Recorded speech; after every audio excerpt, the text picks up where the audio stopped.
ನಮಸ್ಕಾರ ಸ್ನೇಹಿತರೆ, ಇವತ್ತಿನ ವಿಡಿಯೋಗೆ ಸ್ವಾಗತ. ಇವತ್ತಿನ ವಿಡಿಯೋ ಬಂದು ಕಾಫಿ ಗಿಡಗಳಿಗೆ ಹಲವಾರು ಕಾಯಿಲೆಗಳು ಬರ್ತವೆ. ಅದೇ ರೀತಿ ನಾವು ಇಷ್ಟು ವರ್ಷ ರಾಸಾಯನಿಕಗಳನ್ನ ಪ್ರಯತ್ನ ಮಾಡ್ಕೊಂಡು ಬಂದಿದ್ವಿ. ಈಗ ಬಯೋಫಿಟ್ ಅಂತ ಒಂದು ಕಂಪ್ನಿ, ನೆಟ್ಸರ್ಫ್ ಅಂತ ಕಂಪ್ನಿ ಇದೆ. ಈ ಕಂಪ್ನಿ ಕಡೆಯಿಂದ ಸಾವಯವ ಮೆಡಿಸಿನ್ಸ್ಗಳನ್ನ ಬಿಟ್ಟಿದ್ದಾರೆ. ಇದ್ರ ಉಪಯೋಗ ಮಾಡೋದ್ರಿಂದ ಹಲವಾರು ಕಾಯಿಲೆಗಳು ಕಂಟ್ರೋಲಿಗೆ ಬರ್ತವೆ, ಹಾಗೆ ಖರ್ಚು ಕಡಿಮೆ ಅಂತ ಒಂದು ಮಾತಿದೆ. ಹಾಗಾಗಿ ಒಬ್ಬ ಸೇಲ್ಸ್ ಮ್ಯಾನ್ ಬಂದಿದ್ರು ಮನೆ ಹತ್ರ. ಅವಾಗ ನಾವು ರಾ ವಿಡಿಯೋನ ರೆಕಾರ್ಡ್ ಮಾಡಿದ್ದೀವಿ, ರಾ ಆಡಿಯೋ ಕೂಡ ರೆಕಾರ್ಡ್ ಆಗಿದೆ. ಸೊ ನಾವು ಹೇಳೋದ್ಕಿಂತ ಅವ್ರು ಏನು ಹೇಳಿದ್ದಾರೆ ಅದನ್ನ ನಿಮಗೆ ತಿಳಿಸೋಕೆ ಪ್ರಯತ್ನ ಮಾಡ್ತೀವಿ. ಇದ್ರ ಬಗ್ಗೆ ಆಲ್ರೆಡಿ ಹಿಂದೆಗಳ ವಿಡಿಯೋ ಮಾಡಿದ್ದೀವಿ, ಅದನ್ನ ವಿಡಿಯೋಗಳನ್ನ ನೋಡ್ಕೊಂಡು ಬನ್ನಿ. ಮುಂದಿನ ವಿಡಿಯೋ ಪ್ಲೇ ಆಗೋದು ರಾ ಫುಟೇಜ್, ಏನು ಡಿಸ್ಕಷನ್ಸ್ ಆಗಿದೆ, ಡೌಟ್ಸ್ ಕ್ಲಿಯರ್ ಮಾಡಿದ್ದಾರೆ, ಪ್ರತಿಯೊಂದು ಪಾಯಿಂಟ್ಸ್ ಡಿಸ್ಕಸ್ ಮಾಡಿದ್ದೀವಿ. ವಿಡಿಯೋ ನೋಡಿ ಇಷ್ಟ ಆದರೆ ಲೈಕ್ ಮಾಡಿ, ಕಮೆಂಟ್ ಮಾಡಿ, ಶೇರ್ ಮಾಡಿ. ಧನ್ಯವಾದಗಳು. ಇದು ಶ್ವೇತ ಅಂತ ಭೂಮಿಯ ಸಾಯಿಲ್ ಹೆಲ್ತ್ ಎನ್ಹಾನ್ಸ್ಮೆಂಟ್ ಟೆಕ್ನಾಲಜಿ ಅಂತ ನ್ಯೂ ಟೆಕ್ನಾಲಜಿಯಲ್ಲಿ ಮಾಡಿರೋದು. ಮಣ್ಣಿನ ಎಲ್ಲ ರೀತಿಯಾದಂಥ ಆರೋಗ್ಯವನ್ನು ಇದು ಕಾಪಾಡುತ್ತೆ. ಭೂಮಿಯ ಎಲ್ಲ ಥರದ ಅದು ಇದು ಅಂತ ಏನಿಲ್ಲ. ಮತ್ತು ಇದನ್ನು ಸೇತು NPK ಮಿಕ್ಸ್ ಮಾಡಿಕೊಡೋದ್ರಿಂದ ನಿಮ್ಮ ಭೂಮಿಲಿ ಎರೆಹುಳು ಉತ್ಪಾದನೆ ಆಗುತ್ತೆ. ಎರೆಹುಳಿನ ಜೀವಕೋಶಗಳು ಇದರಲ್ಲಿದ್ದಾವೆ. ಮತ್ತು ಇದು ಎಲ್ಲ ರೀತಿಯಾದ ಹುಳುಗಳಿಗೆ ಕೀಟನಾಶಕ ಅದು ಇದು ಹೇಳಿದ್ರೆ ಏನು ಕರಿಗ ಇಂಟ್ಯಾಕ್ಟ್ ಅಂತ ಅದು. ಇವೆಲ್ಲ ಎಲ್ಲ 1 ಲೀಟರ್ ನಿಮ್ಮದು? ಹೌದು ಸರ್, ಇದೊಂದು 1/2 ಲೀಟ್ರ್, ಇದೊಂದು 1/4 ಲೀಟ್ರ್. ಅಲ್ಲ, ಬಾಕಿದೆಲ್ಲ 1 ಲೀಟ್ರ್? ಬಾಕಿ ಎಲ್ಲ 1 ಲೀಟ್ರ್. ಎಲ್ಲ ನಿಮಗೆ 500 ಲೀಟರ್ಸ್ಗೆ ಆರಾಮಾಗಿ ಮಿಕ್ಸ್ ಮಾಡ್ಕೋಬೋದು. 5 ಲೀಟ್ರ್ ಯಾವಿಲ್ಲ? ಯಾವಿಲ್ಲ ಸರ್, 5 ಲೀಟ್ರ್ ಕ್ಯಾನ್ಗಳು ಆ ಥರ ಯಾವುದಿಲ್ಲ ಸರ್. ಸರ್ ಏನೋ ಕೇಳ್ತಾ ಇರಲ್ಲ ಅಂತ ನಾನು ಸುಮ್ಮನೆ ಹೇಳಿ ಸರ್. ಇದು ಶೇಪ್ ಅಂತ, ಇದು ಭೂಮಿಯ ಎಲ್ಲ ಥರದ ಮಣ್ಣಿನ ಆರೋಗ್ಯನ ಇದು ಕಾಪಾಡುತ್ತೆ. ಇದು 4 ಟ್ರ್ಯಾಕ್ಟರ್ ಗೊಬ್ಬರಕ್ಕೆ ಸಮಾನ. ಯಾವುದೇ ರೀತಿಯಾದಂಥ ಗೊಬ್ಬರ ಬೇಕಾಗಿಲ್ಲ. ಗೊಬ್ಬರದಲ್ಲಿ ಏನೇನಿದೆಯೋ ಅಲ್ಲಿ ಏನಾಗುತ್ತೆ, ನಾವು ಗೊಬ್ಬರ ತೊಗೊಂಡೋಗಿ ಭೂಮಿಗೆ ಹಾಕಿದಾಗ ಮಣ್ಣು ಮುಚ್ತೀವಿ. ಅದೇನಾಗುತ್ತೆ, 1 ತಿಂಗಳು 1.5 ತಿಂಗಳು ಟೈಮ್ ತಗೊಂಡು ಮಲ್ಚಾಗಿ ಅದೇನು ಸೂಕ್ಷ್ಮಾಣು ಜೀವಿಗಳು ಏನು ಉತ್ಪತ್ತಿ ಆಗುತ್ತೋ ಇದನ್ನು ಅದರಿಂದ ಎಕ್ಸ್ಟ್ರಾಕ್ಟ್ ಮಾಡಿ ಇದರಲ್ಲಿ ಲೋಡ್ ಮಾಡಿದ್ದಾರೆ. ಮಲ್ಟಿಪಲ್ ಆಗುತ್ತೆ ಮಣ್ಣಿಗೆ ಹಾಕಿದಾಗ. ಇದೇನಾಗುತ್ತೆ, ನಾವು ಭೂಮಿ ಕೊಟ್ಟಾಗ ಮಲ್ಟಿಪಲ್ ಆಗುತ್ತೆ. 1 10 ಆಗುತ್ತೆ, 10 100 ಆಗುತ್ತೆ, 100,000 ಆಗುತ್ತೆ. ಸರ್ 6,000 ಕ್ರಾಫ್ಟ್ ಉಪಯೋಗಿಸ್ಬೋದು. ಯಾರು 6,000 ಥರದ ಕ್ರಾಫ್ಟ್ಗಳಿಗೆ ಇದು ಅನುಕೂಲ ಆಗುತ್ತೆ. ಅಲ್ಪಾವಧಿ ಬೆಳೆ, ದೀರ್ಘಾವಧಿ ಬೆಳೆ, ಎಲ್ಲದಕ್ಕೆ ಭೂಮಿ ಒಳಗೆ ಬರೋಂಥದ್ದು ಬೆಳೆಯೋಂಥ ಬೆಳೆ, ಭೂಮಿ ಮೇಲೆ ಬೆಳೆಯೋಂಥ ಬೆಳೆಗಳಿಗೆ ಅನುಕೂಲ ಆಗುತ್ತೆ. ಇದನ್ನು ನಾವು ಸಾಯಿಲ್ ಅಪ್ಲಿಕೇಶನ್ ಅರ್ಥ ಸರ್. ಇದು NPK. ಇದರಲ್ಲಿ ಏನು ಮಾಡಿದ್ದೀವಿ, ನ್ಯಾಚುರಲ್ NPK. ಈಗ ನೀವೇನು 20 16 20 ಏನೇನು ಸರ್ ಇದನ್ನು ಬೇಕಾದ್ರೆ ಮ್ಯಾಲ್ ಕೊಡಿಬೋದು? ಮೇಲಿಲ್ಲ ಸರ್, ಓನ್ಲಿ ಡ್ರಂಚಿಂಗ್ ಕೊಡ್ಬೋದು. ಸಾಯಿಲ್ ಮೇಲ್ಗಡೆ ಕೊಟ್ಟರೆ ಏನಾಗುತ್ತೆ ಅಂತಂದ್ರೆ ಇದನ್ನ ನಾವು ಸ್ಪ್ರೇ ಮಾಡ್ಬೇಕಾದ್ರೆ ಶೇತ್ನ NPKನ ನಿಮ್ಮ ಬಾಡಿಲಿ ನಿಮ್ಮ ಭೂಮಿಲಿ ಮಾಯ್ಚರೈಸಿಂಗ್ ಇರಲೇಬೇಕು. ಇವು 4ಕ್ಕೆ ಮಾತ್ರ. ಬೇರ್ ಮೂಲಕನೇ ತಗೊಂಡು ಹೋಗ್ಬೇಕಾ? ಹೌದು ಸರ್, ಹೌದು. ಇದು ಸಾಯಿಲ್ ಅಪ್ಲಿಕೇಶನ್, ಇದು NPK ಸರ್. ಸ್ಪ್ರೇ ಇದು ಎಲ್ಲ ಸರ್, ಎಲ್ಲಾನು ನಿಮಗೆ ಇದು 3 4 ಸೇರಿಸಿ ನಿಮಗೆ ಸಾಯಿಲ್ ಅಪ್ಲಿಕೇಶನ್ ಕೊಡಬೇಕು.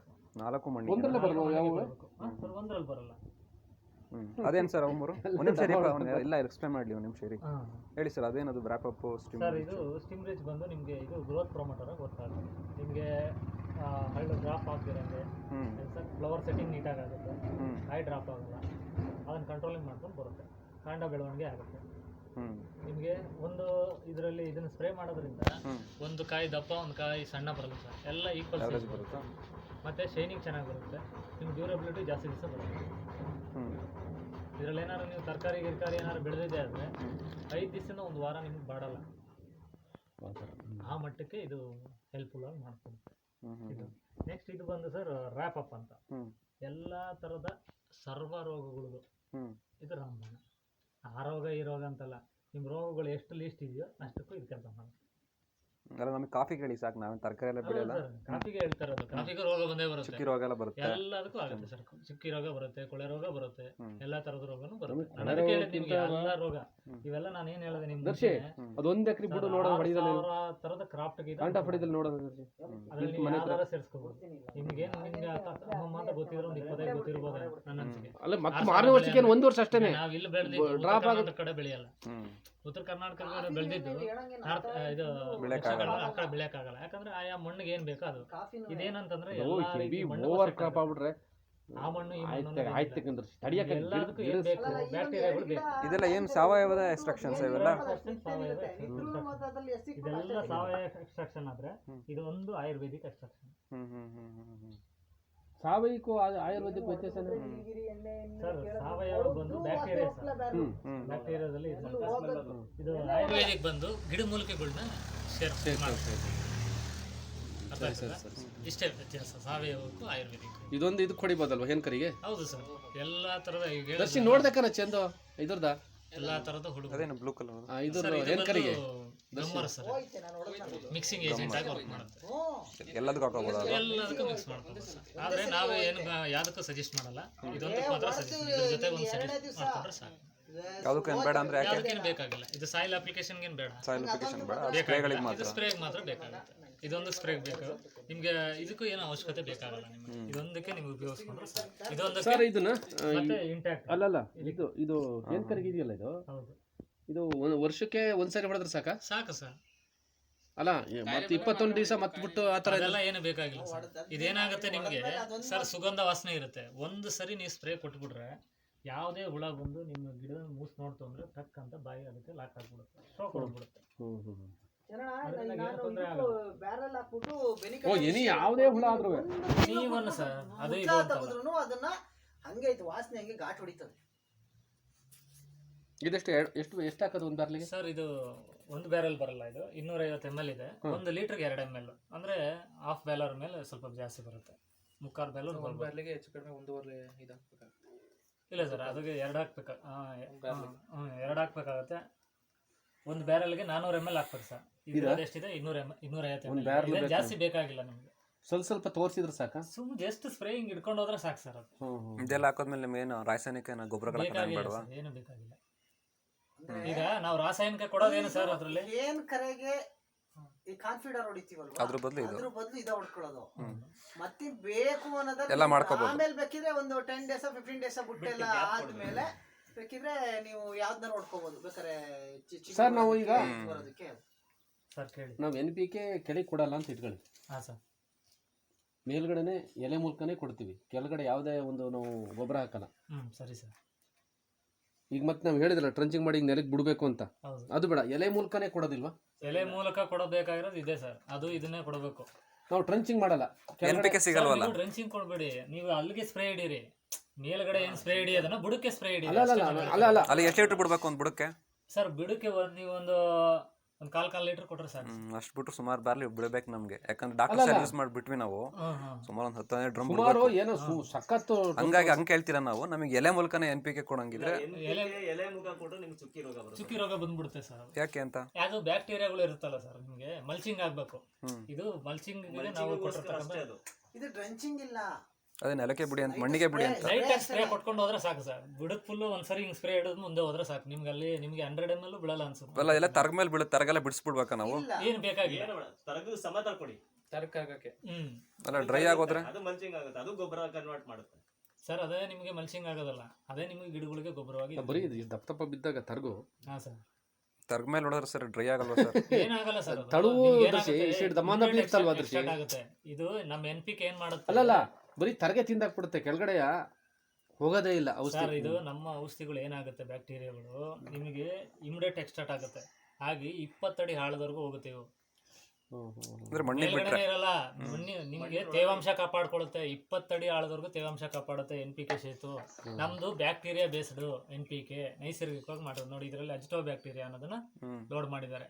ಈ ಬ್ಯಾಕ್ಟೀರಿಯಾಗಳು 24 hours ಇಂಟು 3 months ನಿಮಗೆ ಆಕ್ಟಿವ್ ಆಗಿ ಕೆಲಸ ಮಾಡುತ್ತೆ ಭೂಮಿಲಿ ಸರ್. ಮತ್ತೆ ಇನ್ನೊಂದು ಏನಂದ್ರೆ, ನೀವು ಏನೇ ಮಾಡ್ಬೇಕಾದ್ರೂ ರಾಸಾಯನಿಕ ಮಾಡಿದ್ರೆ ಅದನ್ನ ಉಪ್ಪು, ಹುಣಸೆಹಣ್ಣು ಅದರಲ್ಲಿ ಬಿಸಿನೀರಲ್ಲಿ ಹಾಕಿ ತೊಳೆದು ನೀವು ಡ್ರಮ್ನ ಆಗ್ಲಿ ನೀವು ಇದನ್ನ ಸಾವಯವನ್ನ ಬಳಸ್ಕೋಬೇಕು ಸರ್. ಇಲ್ಲಾಂದ್ರೆ ಅದರಲ್ಲಿರೋ ಬ್ಯಾಕ್ಟೀರಿಯಾಗಳೆಲ್ಲ ಸತ್ತೋಗ್ತವೆ. ರಿಸಲ್ಟ್ಸ್ ಎಲ್ಲ ಹೆಂಗಿದೆ ನಿಮ್ಮ ಸುತ್ತಮುತ್ತ? ಯಾರು ಮಾಡಿದಾರೆ ಇಲ್ಲಿ ರಿಸಲ್ಟ್ಸ್? ದರ್ಶನ ಮಾಡಿದ್ದಾರೆ, ನಾವು ಈ ಕಡೆ ಎಲ್ಲಿ ಎಲ್ಲಿ? ಇವರ ಸ್ವಂತ ಹೊಲಕ್ಕೆ ತೆಂಗು ಎಲ್ಲದಕ್ಕೂ ಮಾಡಿದ್ರು. ಇದು ಕೊಳೆ ರೋಗನೂ ಬರಲ್ಲ ಅಂತೀರಾ? ಕೊಳೆ ರೋಗ ಬರಲ್ಲ. ಅದೇ ನಾನು ಹೇಳಿದ್ದು, ಮಕ್ಕಿಗದಲ್ಲಿ ಹಾರಸಲ್ಲ, ಮಕ್ಕಿಗದಲ್ಲಿ ಬತ್ತ ಬರೀ ಅದೇ ಕೊಳೆ ರೋಗನೂ ಅಲ್ಲ, ಈ ಕಡೆ ಒಂಥರ ಇದ್ರ ರೋಗನೂ ಅಲ್ಲ. ಅದು ತುದಿಯಿಂದ ಯಾವಾಗ ಒಣಗುತ್ತೆ ಎಲೆ, ನಿಮ್ಗೆ ಭೂಮಿ ಫಲವತ್ತತೆ ಇರಲ್ಲ ಸರ್. ಭೂಮಿ ಫಲವತ್ತತೆ ಇದ್ದಾಗ ಭೂಮಿಯಲ್ಲಿ ನಿಮ್ಮ ಗಿಡಕ್ಕೆ ಬೇಕಾದಂತ ಎಲ್ಲಾ ಸೂಕ್ಷ್ಮಾಣು ಜೀವಿಗಳು ಇದ್ದಾಗ. ಅದಲ್ಲ ಸರ್, ಅಲ್ಲ ಹಾಗಲ್ಲ. ಅದು ಅಲ್ಲಿ ಮಾತ್ರ ದರ್ಶಿ, ಕುಂಚಗಟ್ಟಲ್ಲಿ ಏನೂ ಇಲ್ಲ, ಮರಳು ಭೂಮಿಲಿ ಏನೂ ಇಲ್ಲ ಸರ್. ಅದು ಸರ್ ಅದನ್ನೇ ನಾನು ಏನು ಹೇಳ್ತಾ ಇದ್ದೀನಿ, ಇಲ್ಲ ಬಂದ್ರಿ ಬಹಳ ಅಪರೂಪದರ್ಶಿ. ಮಾಡಿದೀವಿ, 2 ಹೊಸ ತೋಟ 2 ಹೊಸ ತೋಟದಲ್ಲಿ ಇದ್ದೇ ಹಣೆ ಬರ. ಅದಕ್ಕೆ ಹೇಳ್ತಾ ಇಲ್ಲ ಸರ್, ಸಾಯಿಲ್ ಅಪ್ಲಿಕೇಶನ್ ಚೆನ್ನಾಗಿಲ್ಲ ಅಂದ್ರೆ ಸಾಯಿಲ್ ಹಂಗೆ ಭೋಗ ಇಲ್ಲ ಅಂತ ದರ್ಶಿಯಲ್ಲಿ ಹೇಳಂಗೆ ನಾವು ಅದು ಮಾರನೇ ವರ್ಷ ಫುಲ್ಲು ಡ್ರೈ, ಇನ್ನೊಂದು ಮತ್ತೆ ಇದು ಮಾರನೇ ವರ್ಷಕ್ಕೆ ತುದಿಯಿಂದ ಒಂದು ವರ್ಷ ಐತೆ, ಒಂದು ವರ್ಷ ಇಲ್ಲ. ಅಲ್ಲಿ ಭೂಮಿ ಫಲವತ್ತತೆ ಇರಲ್ಲ. ಇದು ನಾವ್ ಹೇಳ್ತಾ ಇರತಕ್ಕಂತ ಮಾತಲ್ಲ, ಪೌಷ್ಟಿಕಾಂಶಗಳು ಸಿಗಲ್ಲ ಸರ್ ಅಲ್ಲಿ ನಿಮ್ಗೆ. ಯಾವುದು ಸಿಗಲ್ಲ ಭೂಮಿಯಿಂದ. ಈಗ ನಾವು pH ಬಂದು 4.5 to 5 ಇದೆ. 5 ಇದೆಯಾ, 6.2 ಇರಬೇಕು. 6.2 ಅಂಡ್ ಎಬೋ 6.5 ವರೆಗೂ ಮೇಂಟೈನ್ ಆಗಬೇಕು. Maintain ಆಗ್ಬೇಕು. 6.2 to 7.5 ವರೆಗೂ ನಿಮಗೆ 7.5 ತುಂಬಾ ಇದಾಗ್ಬಿಡುತ್ತೆ. ಅದು ಬೇಕಾ? ಸುಣ್ಣ ಎಲ್ಲ ಹಾಕ್ಬೋದಾ? ಆಗಲ್ಲ. ಸುಣ್ಣ ನಿಮ್ದಲ್ಲಿ ಪಿ ಎಚ್ ಬ್ಯಾಲೆನ್ಸ್ ಇಲ್ವಾ? ಇಲ್ಲ ಸರ್, ನಿಮ್ದಲ್ಲಿ ಪಿ ಎಚ್ ಬ್ಯಾಲೆನ್ಸ್ ಇಲ್ಲ? ಇದೆ ಸರ್, ಪಿ ಎಚ್ ಬ್ಯಾಲೆನ್ಸರ್. ಇದು ಪಿ ಎಚ್ ಬ್ಯಾಲೆನ್ಸರ್ ವರ್ಕ್ ಆಗುತ್ತೆ. ಇದು ನಿಮ್ಮ ಪಿ ಎಚ್ ಅದು ಬ್ಯಾಲೆನ್ಸ್ ಗಮ್ ಅಲ್ವಾ ಅದು? ಇದು ಗಮ್ಮರಲ್ಲೂ ಕೊಡ್ತಾರೆ. ಹ್ಮ್. ಇದು ಏನಂದ್ರೆ ಮಿಕ್ಸಿಂಗ್ ಏಜೆಂಟು ಆಗುತ್ತೆ, ಪಿ ಎಚ್ ವ್ಯಾಲ್ಯೂನು ಮೇಂಟೈನ್ ಮಾಡ್ಕೊಳ್ಳುತ್ತೆ, ಎಲ್ಲಾನು ಇದು ಮಾಡುತ್ತೆ ಸರ್. ಮತ್ತೆ ಇದು ಇನ್ನೊಂದು ಏನು ಕೆಲಸ ಮಾಡುತ್ತೆ ಅಂತಂದ್ರೆ, ಇದನ್ನ ನಾವು ಸ್ಪ್ರೇ ಮಾಡ್ತೀವಲ್ಲ, ಎಲೆಗಳ ಮೇಲೆ ಸ್ಪ್ರೇ ಮಾಡಿದ್ರೆ ಇದು ನಿಮಗೆ ಬೇರಿನ ತುದಿ, ಭೂಮಿಯಲ್ಲಿ ಇರ್ತಕ್ಕಂಥ ಬೇರಿನ ತುದಿ ಇರುತ್ತಲ್ಲ, ಅಲ್ಲಿವರೆಗೂ ನಾವು ಕೊಡುವಂಥ ಗೊಬ್ಬರನ ತಲುಪಿಸುತ್ತೆ. ಮತ್ತೆ ಈಗ ನೋಡಿ, ಪೆಟ್ರೋಲ್ ನೀರು ಮಿಕ್ಸ್ ಆಗುತ್ತೆ ಸರ್, ಹಾಂ, ಇದೊಂದು ಡ್ರಾಪ್ ಹಾಕಿ ನೋಡಿ, 2 ಮಿಕ್ಸ್ ಆಗುತ್ತೆ. ಆ ಮಟ್ಟಕ್ಕೆ ಮಿಕ್ಸಿಂಗ್ ಏಜೆಂಟಾಗಿ ಕೆಲಸ ಮಾಡುತ್ತೆ. ಹೌದು ಸರ್. ಬಯೋಫಿಟ್ ಬರುತ್ತೆ, ಬಯೋಫಿಟ್ ಕಂಪನಿ ಇರುತ್ತೆ. ಇದು ಎಲ್ಲ ಬಯೋಫಿಟ್ ಕಂಪನಿ. ಬಯೋಫಿಟ್ ಹಾಂ, ಇದು ಬಯೋಫಿಟ್ ಬರಲ್ವಾ? ಬಯೋಫಿಟ್ ಅಂತ ಅದು ನೇಮು ಕೊಟ್ಟಿರೋದು ಸರ್.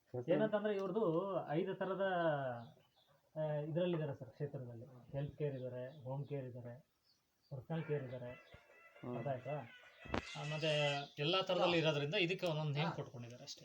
ಇದಕ್ಕೆಲ್ಲ ಬಯೋಫಿಟ್ ಅಂತ ಇಟ್ಟಿದ್ದಾರೆ, ಓನ್ಲಿ ನಮ್ಮ ಬೆಳೆಗಳಿಗೆ ಅನುಕೂಲ ಆಗುತ್ತೆ. ಹೆಸರು ಅಂತೂ ನಮ್ಮ ಫೇಮಸ್ ಅಜಯ್ ಬಯೋಟೆಕ್ ಅಂತ ಇರ್ತದಲ್ಲ, ಅದೇ ನಂಬರ್ 1 ನಮಗೆ. ಅವರು ಏನು ಮಾಡ್ತಾ ಇದ್ದಾರೆ ಸರ್, ಇದೆಲ್ಲ Israel technology, Israel nano technology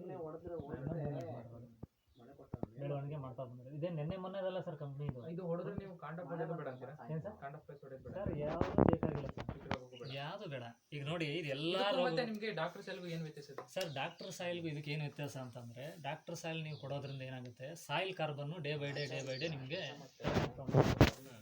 ಇವೆಲ್ಲ ಮಣ್ಣಿನ ಫಲವತ್ತತೆ ಜಾಸ್ತಿ ಆಗುತ್ತೆ, ಎರೆಹುಳುಗಳು ಆಕ್ಟಿವಿಟಿ ಜಾಸ್ತಿ ಆಗುತ್ತೆ, ಆಕ್ಟಿವ್ ಆಗುತ್ತೆ ಹೊರತು ನಿಮಗೆ ಸಾಯಿಲ್ ಕಾರ್ಬನ್ ಏನಿದೆಯೋ ಅದು ನಿಮಗೆ ಇನ್ಕ್ರೀಸ್ ಆಗಲ್ಲ, ಡಿಕ್ರೀಸ್ ಆಗ್ತಾ ಬಂದ್ಬಿಡುತ್ತೆ. ಹೌದು, ಅದರಿಂದ ಅದೊಂದೇ ಅದು ಮೈನಸ್ ಪಾಯಿಂಟು. ಅದಾಗ್ಬೋದು ನಿಮಗೆ ಗೋಕುಪ್ರಮತ ಅಂತ ಇನ್ನೊಂದಿದೆ ನೋಡಿ, ಅದು ಅಷ್ಟೇ. ಇವೆಲ್ಲ ಏನಾಗುತ್ತೆ, ಆ ಮಣ್ಣಿಗೆ ಏನು ಸರ್, 1 ಸ್ಕ್ವೇರ್ ಫೀಟ್ ಏನಿದೆ ಇದರಲ್ಲಿ 2,32,000 ಚಿಲ್ಲರೆ ಸಮಥಿಂಗು ಬ್ಯಾಕ್ಟೀರಿಯಾಗಳು ಇರಬೇಕಂತ. ಅಷ್ಟಿದ್ರೇನೆ ನಮಗೆ ಮಣ್ಣು ಕರೆಕ್ಟಾಗಿ ಫಲವತ್ತತೆ ಇದೆ. ನಾವೇನು ಕೊಟ್ಟರು ಅಷ್ಟಿದ್ದು ಸರ್, ಎಲ್ಲ ಕೋಟ್ಯಾನು ಇರ್ಬೇಕು. ಅಲ್ಲ ಸರ್, ಅದು ನಾನು ಸ್ಕ್ವೇರ್ ಫೀಟ್ಗೆ ಹೇಳ್ತಾ ಇರೋದು. ನಾನು ಒಂದು ಇಡೀ ಮಣ್ಣಲ್ಲೇ ಬರುತ್ತೆ ಸರ್ ಅಷ್ಟು. ಅಲ್ಲ ಸರ್, ಒಂದು ಇಡೀ ಮಣ್ಣಲ್ಲೂ ಸ್ಕ್ವೇರ್ ಫೀಟ್ ಬೇಡ, ಒಂದು ಇಡೀ ಮಣ್ಣಲ್ಲೇ ಬರಬೇಕು. ಒಂದು ಇಡಿಯಲ್ಲಿ ಮಣ್ಣಲ್ಲೂ ಬರುತ್ತೆ. ಮತ್ತೆ ನಮಗೆ ಅವರು ಎಕ್ಸಾಂಪಲ್ ನಮ್ಗೆ ತೋರಿಸಿದ್ರು ಸರ್. ಈಗ ಜೀವಾಮೃತ ಎಲ್ಲ ಮಾಡಿದ್ರೆ ನಿಮ್ದು ಅದ್ರ ಬಗ್ಗೆ ಏನು ಹೇಳ್ತೀರಾ ಸರ್? ಜೀವಾಮೃತ ಎಲ್ಲ ನಾನು ಹೇಳ್ತಾ ಇದೆಲ್ಲ ಇದ್ದೀನಿ, ಕಾಸ್ಟ್ಲಿ ಈಗ ನಮಗೆ. ಹಾಂ ಸರ್, ಸುಮಾರು ಜನ ಜೀವಾಮೃತ ಎಲ್ಲ ಮಾಡ್ತಾರೆ ಸರ್. ನಾನು ಹೇಳ್ತಾ ಇದ್ದೀನಲ್ಲ, ಏನಾಗುತ್ತೆ, soil carbon day by day ನಿಮಗೆ ಜೀವಾಮೃತ ಹಾಕಿದ್ರೆ. ಹೌದು ಸರ್. ಇದೆಲ್ಲ ಆಗದಿರೋದು ಏನಿದೆ, ಅದು ಜಾಸ್ತಿ ಮಾಡುತ್ತೆ ಅಂತಿರಲ್ಲ. ಹಾಂ ಸರ್, ಅದರಲ್ಲಿ ನಮಗೆ ಏನಿದೆ ಅಂತಂದ್ರೆ, ಈಗ ನಮಗೆ ನೀವು ಏನು ಕೇಳಿದ್ರೆ ಒಂದು ಇಡೀ ಮಣ್ಣಲ್ಲಿ ಇಷ್ಟು ಇರಬೇಕು ಅಂತ ಎಲ್ಲಾನು ಇದರಲ್ಲಿ ಇದೆ ಸರ್. ಎಕ್ಸ್ಟ್ರಾಕ್ಟ್ ಮಾಡಿ ಲೋಡ್ ಮಾಡಿದ್ದಾರೆ 70 ಥರದ. ನೀವು ಅಲ್ಲಿಂತಾನೆ ಎಕ್ಸ್ಟ್ರಾಕ್ಟ್ ಮಾಡೋದು? ಎಕ್ಸ್ಟ್ರಾಕ್ಟ್ ಮಾಡೋದೆಲ್ಲ ಯಾರಿಂದ ಎಕ್ಸ್ಟ್ರಾಕ್ಟ್ ಮಾಡೋದು? ಸಗಣಿ ಗಂಜಲದಿಂದ? ಎಲ್ಲದರಲ್ಲೇ ಸರ್. ನಾವು ಅದನ್ನ ಡೈರೆಕ್ಟ್ ಕೊಡ್ತೀವಲ್ಲ ಮಣ್ಣಿಗೆ. ಸರ್, ನೀವು ಡೈರೆಕ್ಟ್ ಕೊಡೋದಕ್ಕೂ ನಾವು ಡೈರೆಕ್ಟಾಗಿ ನಾವು ಅದನ್ನ ಇದು ಮಾಡೋಕ್ಕಾಗುತ್ತಾ ಸರ್? ಬಿಡಿ, ನಿಮ್ದೇನೋ ಬಿಸ್ನೆಸ್ ಮಾಡೋದು ಇರುತ್ತೆ, ಸೇಲ್ ಸರ್. ಮಾಡೋದು. ಆ ಥರ ನಾನು ಬಿಸ್ನೆಸ್ ಬಗ್ಗೆ ನಾನು ಏನು ಹೇಳ್ತಾ ಇಲ್ಲ ಸರ್. ನೀವು ಜನರಲ್ಲ ಕೇಳ್ತಾ ಇದ್ರೆ ನಾನು ಜನರಲ್ಲ ಕೇಳ್ತೇನೆ. ನಾನು ಇನ್ನೂ ಬಿಸ್ನೆಸ್ ಮಾತಾಡಿಲ್ಲ ಸರ್. ಏನೇನು ಕೆಲಸ ಮಾಡ್ತೇನೆ ನಾನು ಇಲ್ಲಿವರೆಗೂ ಅದನ್ನೇ ಹೇಳ್ತಾ ಇದ್ದೀನಿ, ನಾನು ಬಿಸ್ನೆಸ್ ಮಾಡ್ತಾ ಇಲ್ಲ ಸರ್. ನಾನು ಬಿಸ್ನೆಸ್ ಏನು ಗೊತ್ತಾ ಸರ್, ನಾನು ಕನ್ಸ್ಟ್ರಕ್ಷನ್ ಲೈನಲ್ಲಿ ಇರೋದು, ನನಗೆ ಅದರಲ್ಲೇ ಸಂಪಾದನೆ ಆಗುತ್ತೆ. ಇದಕ್ಕೆ ನಾನು ಯಾವುದಕ್ಕೆ ಇದನ್ನ ಉದ್ದೇಶಪೂರ್ವವಾಗಿ ತೊಗೊಂಡಿದ್ದೀನಿ ಅಂದರೆ, ನಾವು ತಿಂತಾ ಇರೋದೆಲ್ಲ ವಿಷಯನೇ ಸರ್. ಅರ್ಥ ಆಯ್ತು ಸರ್? ಒಂದು 10 ವರ್ಷ 15 ವರ್ಷ ಕಳೆದ್ರೆ ಅಟ್ಲೀಸ್ಟ್ ನಮ್ಮ ಮಕ್ಕಳು ಮೊಮ್ಮಕ್ಕಳಾರು ಚೆನ್ನಾಗಿ ಬದುಕಲಿ ಅನ್ನೋ ಉದ್ದೇಶ ಇಟ್ಕೊಂಡು ನಾವು ಬಂದಿರೋದು. ಬಿಸ್ನೆಸ್ ಏನು ಬೇಡ. ಈ ಕನ್ಸ್ಟ್ರಕ್ಷನ್ ಲೈನ್ ಅಂದ್ರೆ ನಮ್ಮ ಸಂಪಾದನೆ ಇಲ್ಲ ಸರ್, ಹೇಳಿ. ಇದೆ ಅಲ್ಲ, ನಾ ಅದನ್ನ ಬಿಟ್ಟು ಇದಕ್ಕೆ ಯಾಕೆ ಬಂದಿದೆ ಅಂದ್ರೆ ಉದ್ದೇಶ ನಮ್ದು ಇಷ್ಟೇ. ಇದು 2 ಇಯರ್ಸ್ ಇದೆ, ಎಲ್ಲಾನು 2 ಇಯರ್ಸ್ ಇರುತ್ತೆ. 2 ಇಯರ್ಸ್ ಬಿಫೋರ್ 2 ಇಯರ್ಸ್ ಯೂಸ್ ಮಾಡಿಕೊಂಡ್ರೆ ಸಾಕು.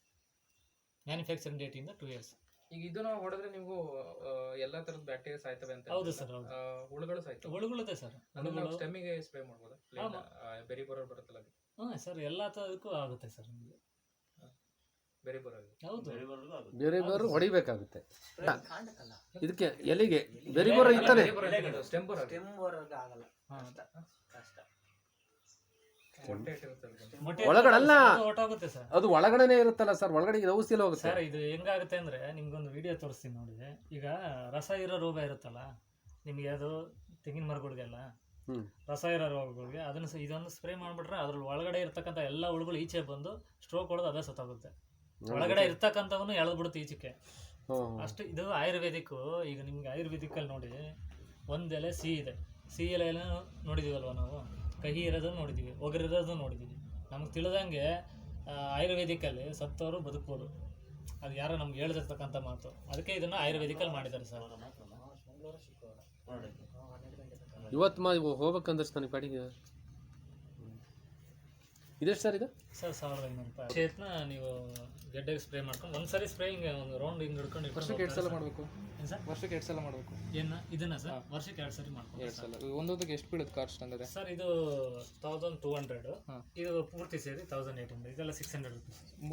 4 ಸೇರಿ 4 ಸೇರಿ 3000 ಆಗುತ್ತೆ ಸರ್. 4 ಸೇರಿ ಒಂದು ಸಲಕ್ಕೆ. ಅಂದರೆ ಒಂದು ಸಲಕ್ಕೆ ಸಾಲ ಎಲ್ಲ ಒಂದೇ ಡ್ರಮ್ಮಿಗೆ ಹಾಕ್ಬೇಕಾ? ಇಲ್ಲ ಸರ್, ಇದು 500 ಲೀಟ್ರಿಗೆ 500 2.5 ಬ್ಯಾರಲ್. 2 ಡ್ರಮ್ಗೆ 2.5 ಬ್ಯಾರಲ್. 250 ಲೀಟರ್ ಡ್ರಮ್ ಆದರೆ 200 2.5 ಬ್ಯಾರಲ್. 250 ಲೀಟರ್ ಬರೋದು 200 ಲೀಟರ್ ಬರುತ್ತೆ. ಕೆಲವೊಂದು ಡ್ರಮ್ ಇದಾವೆ ಸರ್, ಅದು ಕೆಮಿಕಲ್ ಬೇರೆ ಕಡೆಯಿಂದ ಬರುತ್ತೆ. 250 ಲೀಟರ್ ಡ್ರಮ್ಮು ಬರುತ್ತೆ, ಬ್ಯಾರಲ್ಲು ಬರುತ್ತೆ. ಇವೆಲ್ಲ 200 ಲೀಟರ್ ಬಿಡಿ. 1 ಎಕರೆಗೆ ಎಷ್ಟು ಬೇಕಾಗ್ಬೋದು ಸರ್? ಒಂದು ಸೆಟ್ ಸಾಕು. 2 ಡ್ರಮ್ ಸಾಕಾ? ಹಾಂ ಸಾಕಾಗುತ್ತೆ ಸರ್. ಬರೀ ಸ್ಪ್ರೇ ಅಲ್ಲ ಇಟ್ಕೊಳ್ಳೋದು. ನಿಮ್ಗೆ ಎಷ್ಟು ಗಿಡ ಇರುತ್ತೆ? 1200 1300. 1500 ಇಟ್ಕ. ಹಾಂ ಆರಾಮಾಗಿ ಆಗುತ್ತೆ. ಒಂದು ಸ್ಪ್ರೇ ಒಂದು ಬ್ಯಾರಿಗೆ ಮೇಲೆ ಕಾಫಿ ಗಿಡ ಕುಡಿಯುವಾಗಲೇ ಬರೀ ಒಂದು ಬ್ಯಾರಲ್ ಮುಗಿಸ್ತೀವಿ. 2.5 ಬ್ಯಾರಲ್ ಅಲ್ಲ, ನಿಧಾನಕ್ಕೆ ಎಸಿಡ್ ಕೊಡ್ಕೊಂಡು ಹೋಗ್ಬೇಕು. ಸ್ಪ್ರೇ ಮಾಡೋದಲ್ಲ ಸರ್. ಬುಡಕ್ಕೆ ಹಿಂಗೆ ಸುತ್ತ ಸ್ಪ್ರೇ ಹಳೆ ತೋಟಕ್ಕೆಲ್ಲ ಮಾಡಕ್ಕೆ ಹಾಕಿಲ್ಲ ಕಂದ್ರೆ. ಅದೇ ನೀವು ಬರೀ ತೋರ್ಸೋದು ಅಂತಿರಲ್ಲ, ಅದೇ ನಂಗೆ ಡೌಟ್ ಆಯ್ತಿರೋದು. ಈ ತರ್ಗಿಂಗ್ ಮಾಡಿದ್ರೆ ಹೆಂಗೆ ತಗತ್ತೆ ಅಷ್ಟು ಅಂತ ನಾವು ಹೇಳ್ತಿರೋದು. ಯಾಕೆಂದ್ರೆ ತರ್ಗು ಇಷ್ಟು ಮಂದ ಕೂತು ಸರ್. ಇದರಲ್ಲಿ ಬ್ಯಾಕ್ಟೀರಿಯಾಗಳು ಇರ್ತವೆ ಸರ್. ಬ್ಯಾಕ್ಟೀರಿಯಾಗಳ ಕೆಲಸ ಏನು? ಅಲ್ಲ, ಬಿಸ್ಲಿಗೆ ಬಿದ್ರೆ ಹೋಗಲ್ವಾ ಸರ್ ಅದು? ನೀವು ಅಪ್ಲೈ ಮಾಡ್ತಿದ್ದಂಗೆ ಅದು ಎಕ್ಸ್ಟ್ರಾಕ್ಟ್ ಮಾಡ್ಕೊಂಡ್ಬಿಡುತ್ತೆ ಸರ್. ಜಾಗ ಅಪ್ಲೈ ಮಾಡಿ ಅದು ಎಷ್ಟು ದಿವಸಕ್ಕೆ ಗೊತ್ತಾಗುತ್ತೆ ರಿಸಲ್ಟ್? ಸರ್ ನಿಮ್ಗೆ ಅಪ್ಲೈ ಮಾಡಿದ್ದು ಒಂದು ವಾರದಲ್ಲಿ ನಿಮ್ಗೆ ಬದಲಾವಣೆ ಗೊತ್ತಾಗುತ್ತೆ. ಒಂದು ವಾರದಲ್ಲಿ ಅಂದ್ರೆ ಲೈಕ್ ದಪ್ಪ ಇರೋದು ಚಿಕ್ಕ ಆಗುತ್ತಾ? ಹೌದು, ಮಂದ ಇರೋದು. ಹೌದು. ನಿಮಗೆ ಭೂಮಿಯಲ್ಲಿ ಸಾಯಿಲ್ ಅಲ್ಲಿ ನಿಮಗೆ ಫ್ರೀನೆಸ್ ಬರುತ್ತೆ, ತರ್ಗು ಸ್ಮೂತ್ ಆಗುತ್ತೆ, ಸ್ಪಾಂಜಿನೆಸ್ ಆಗುತ್ತೆ, ಮತ್ತೆ ನಿಮಗೆ ಬಿಡಿ ಆಗುತ್ತೆ. ವಿತಿನ್ 24 ಅವರ್ಸ್ ಅಲ್ಲಿ ಇದು ನಿಮ್ಗೆ ಮಲ್ಚಿಂಗ್ ಸ್ಟಾರ್ಟ್ ಆಗುತ್ತೆ.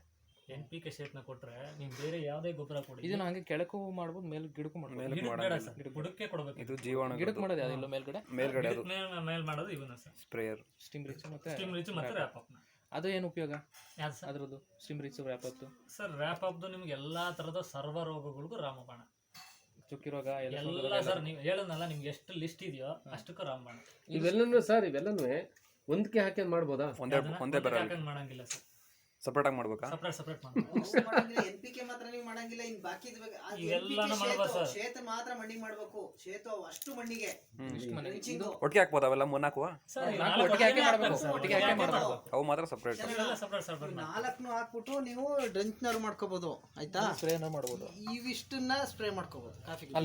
ಮೇಲೆ ಸರ್ ಇದು ರೋಗಕ್ಕಾಯ್ತು. ರೋಗಕ್ಕೆ ಸರ್. ಇದು ನಿಮ್ಗೆ ಗ್ರೋತ್ ಪ್ರಮೋಟರ್. ಇವು ಎರಡನ್ನು ಮಿಕ್ಸ್ ಮಾಡಿ ಮಾಡ್ಬೋದು? ಮಾಡೋಂಗಿಲ್ಲ ಸರ್, ಸಪ್ರೇಟ್ ಮಾಡ್ಬೋದು.